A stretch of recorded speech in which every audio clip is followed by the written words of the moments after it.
Assalamualaikum warahmatullahi wabarakatuh. Saya Sri Vidyaningsi dengan NPM 18010025. Di sini saya akan membacakan proposal saya yaitu tentang penelitian deskriptif yang berjudul Hubungan Pembelajaran Daring beserta Kendala terhadap Hasil Belajar Siswa kelas 8 di SMP Negeri 2 Sutra. Baiklah, bab 1 saya yaitu pertama ada latar belakang. Di sini berisi metode pembelajaran adalah salah satu teknik yang dikuasai oleh seorang guru atau seorang pendidik untuk menyajikan materi pembelajaran kepada peserta didik untuk individu maupun kelompok agar materi dapat diserap dan dimanfaatkan oleh siswa dengan baik. Menurut Ahmadi dan Prasetya 2015 halaman 52. Variabel metode pembelajaran diklasifikasikan menjadi 3 jenis berdasarkan strategi pengorganisasian, berdasarkan penyampaian pembelajaran, dan berdasarkan pengelolaan pembelajaran. Itu menurut UNO 2011 halaman 17. Nah, sama-sama kita ketahui bahwa dunia pendidikan sekarang mengalami masalah yang diakibatkan oleh COVID-19 yang mengganggu proses pembelajaran. Tentunya harus ada solusi untuk masalah ini. Maka solusi yang dapat menjawab masalah ini yaitu pembelajaran dengan menggunakan metode daring. Pembelajaran daring ini merupakan pembelajaran yang menggunakan jaringan internet dengan aksesibilitas, konektivitas, fleksibilitas, dan kemampuan untuk memunculkan berbagai jenis interaksi pembelajaran. Pembelajaran daring ini adalah metode pembelajaran yang mempertemukan siswa dengan guru melalui jaringan internet. Pada proses pelaksanaannya, metode pembelajaran daring ini memerlukan dukungan perangkat seperti smartphone, laptop, handphone, atau sejenisnya agar bisa digunakan untuk mendapatkan informasi kapan saja dan di mana saja. Dan berbagai media juga dapat digunakan dalam proses pembelajaran ini menggunakan Google Classroom, e-learning, ataupun melalui WhatsApp. Berdasarkan observasi dengan salah satu guru yang mengajar di SMPN 2 Sutra, didapatkan bahwa hasil belajar dan proses selama pembelajaran belum sesuai dengan apa yang diharapkan. Hal ini disebabkan bahwa adanya masalah dalam ketersediaan perangkat-perangkat pendukung seperti smartphone bagi siswa. Masalah lain yang dikatakan oleh guru adalah siswa terkendala dalam masalah pembiayaan menggunakan metode pembelajaran daring ini. Siswa mengatakan bahwa untuk mengikuti pembelajaran daring, mereka harus mengeluarkan biaya yang cukup mahal untuk membeli kuota data internet. Guru mengatakan bahwa banyaknya keluhan dari siswa mengenai pembelajaran metode daring ini. Metode ini siswa yang tidak mempunyai perangkat smartphone tidak bisa mengetahui informasi dan mereka tidak leluasa untuk bertanya. Selain itu, dampak pembelajaran daring di sekolah ini juga berpengaruh terhadap pemahaman materi oleh siswa. Materi yang disampaikan di layar saja terkadang tidak cukup untuk siswa bisa menyerap materi yang disampaikan oleh guru. Selain itu, guru juga mengatakan bahwa tugas saja tidak cukup bagi siswa karena siswa butuh penjelasan materi. Sedangkan tatap muka saja siswa sulit memahami materi, apalagi hanya diberikan tugas dan kadang tanpa penjelasan materi karena keterbatasan waktu. Pembelajaran daring ini memang memungkinkan untuk siswa belajar dari rumah saja, namun bagi siswa yang tidak mempunyai perangkat pendukung atau siswa yang tinggal di pelosok itu mengalami kecenderungan yang berbeda. Nah, identifikasi masalah yang pertama yaitu kurangnya memadainya fasilitas yang dimiliki siswa dalam pembelajaran daring sehingga berpengaruh pada hasil belajar. Yang kedua yaitu siswa terkendala dalam masalah pembiayaan. Yang ketiga, siswa terkendala dalam jaringan internet. Dan yang keempat, materi pembelajaran yang disampaikan guru sulit diserap dan dimengerti oleh siswa. Batasan masalah yang pertama yaitu kendala fasilitas yang dimiliki siswa dalam belajar secara daring. Yang kedua, aspek yang dilihat adalah pengaruh pembelajaran secara daring terhadap proses dan hasil belajar siswa. Rumusan masalah di sini yaitu Berdasarkan batasan masalah yang dikemukakan, maka rumusan masalah yang dapatkan yaitu hubungan pembelajaran daring beserta kendala terhadap proses dan hasil belajar siswa SMPN 2 Sutra. Nah, tujuan penelitian di sini yaitu penelitian ini bertujuan untuk mengetahui hubungan serta kendala pembelajaran daring terhadap proses dan hasil belajar siswa kelas 8 di SMPN 2 Sutra. Manfaat penelitian di sini yaitu bagi peneliti sendiri sebagai penambah ilmu pengetahuan pada mata kuliah strategi dan media pembelajaran. Yang kedua yaitu sebagai informasi dan pembanding untuk penelitian selanjutnya. Sedangkan bagi guru yaitu untuk menambah informasi menumbuhkan motivasi belajar siswa terhadap hasil belajar siswa. Nah, itulah bab 1.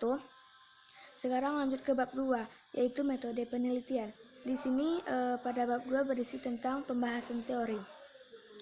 Strock dan Yusen, Sugihartono 2007 halaman 74 mengemukakan bahwa belajar merupakan sebagai perubahan yang relatif permanen karena adanya pengalaman.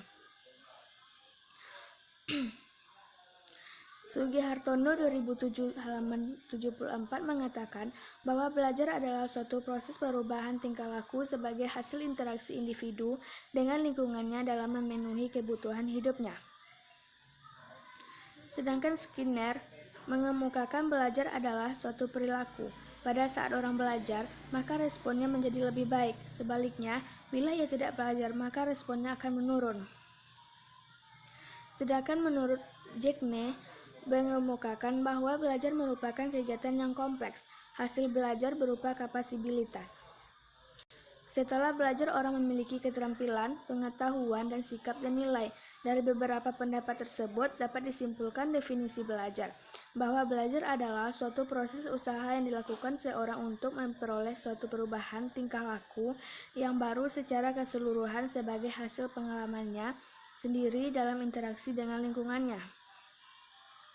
Selanjutnya yaitu bahasan teori tentang pembelajaran daring. Pembelajaran daring merupakan pembelajaran yang menggunakan jaringan internet dengan aksesibilitas, konektivitas, fleksibilitas, dan kemampuan untuk memunculkan berbagai jenis interaksi pembelajaran. Penelitian yang dilakukan oleh Zhang 2004 menunjukkan bahwa penggunaan internet dan teknologi multimedia mampu merombak cara penyampaian pengetahuan dan dapat menjadi alternatif pembelajaran yang dilaksanakan dalam kelas tradisional. Pembelajaran daring adalah pembelajaran yang mampu mempertemukan siswa dan guru untuk melaksanakan interaksi pembelajaran dengan bantuan internet. Itu menurut Kuntarto 2017. Pada tataran pelaksanaannya, pembelajaran daring memerlukan dukungan perangkat mobile seperti smartphone atau telepon Android, laptop, komputer, tablet, dan iPhone yang dapat dipergunakan untuk mengakses informasi kapan saja dan di mana saja, menurut Gikas dan Grant 2013.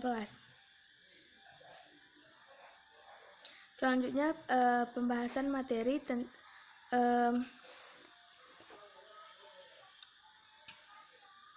selanjutnya yaitu tentang landasan teori hasil belajar. Nana Sujana 2005 halaman 5 menyatakan bahwa hasil belajar siswa pada hakikatnya adalah perubahan tingkah laku dan sebagai umpan balik dalam upaya memperbaiki proses belajar mengajar. Tingkah laku sebagai hasil belajar dalam pengertian luas mencakup bidang kognitif, afektif, dan psikomotor. Suratinah Tirtonegoro 2001 halaman 43 mengemukakan bahwa hasil belajar adalah penilaian hasil usaha kegiatan belajar yang dinyatakan dalam bentuk simbol, angka, huruf, maupun kalimat yang dapat mencerminkan hasil yang sudah dicapai oleh setiap siswa dalam periode tertentu. Selanjutnya yaitu hasil penelitian yang relevan. Hasil penelitian yang dilakukan oleh Sadikin A dan Hakim N menunjukkan bahwa siswa dalam kesulitan memahami materi pelajaran yang diberikan secara daring. Bahan ajar biasa disampaikan dalam bentuk bacaan yang tidak mudah dipahami secara menyeluruh oleh siswa. Mereka berasumsi bahwa materi dan tugas tidak cukup karena perlu penjelasan secara langsung oleh guru. Garrison dan Cleveland Innes 2005 dan Swan 2002 melaporkan bahwa kelas yang gurunya tidak masuk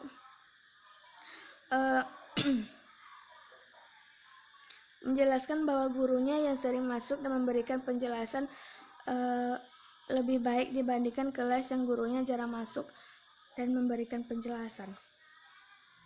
Selanjutnya yaitu kerangka pikir.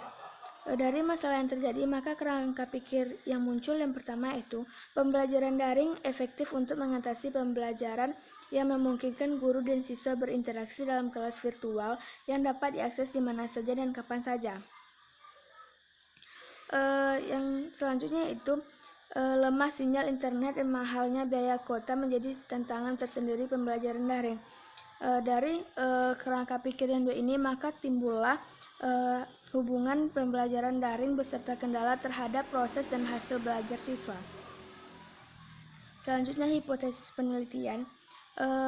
Hipotesis itu sendiri adalah suatu jawaban yang bersifat sementara terhadap rumusan masalah penelitian menurut Sugiono 2011 halaman 64. Maka hipotesis di sini yaitu H0 tidak terdapat hubungan antara pembelajaran daring serta kendala terhadap proses dan hasil belajar siswa. H1-nya yaitu atau HA-nya terdapat hubungan antara pembelajaran daring serta kendala terhadap proses dan hasil belajar siswa. Masuk ke bab 3 yaitu di bab 3 yang pertama ada jenis penelitian. Nah, jenis penelitian ini adalah penelitian deskriptif yang mana penelitian itu mengamati langsung apa yang sedang terjadi. Menurut Sukmadinata, penelitian deskriptif merupakan karakteristik dari penelitian yang dapat mengungkapkan berbagai fenomena sosial dan alam dalam kehidupan masyarakat secara spesifik. Selanjutnya tempat dan waktu penelitian. Penelitian ini dilaksanakan di SMPN 2 Sutra, Kabupaten Pesisir Selatan.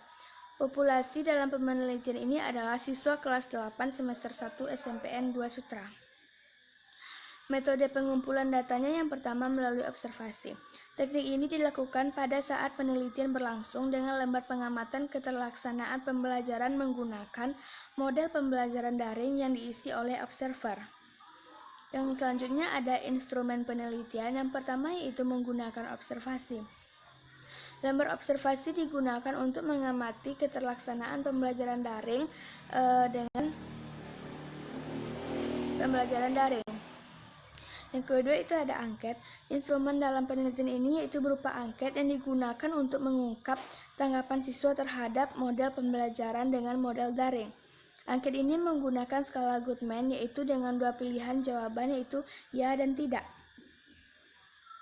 Selanjutnya ada teknik analisis data.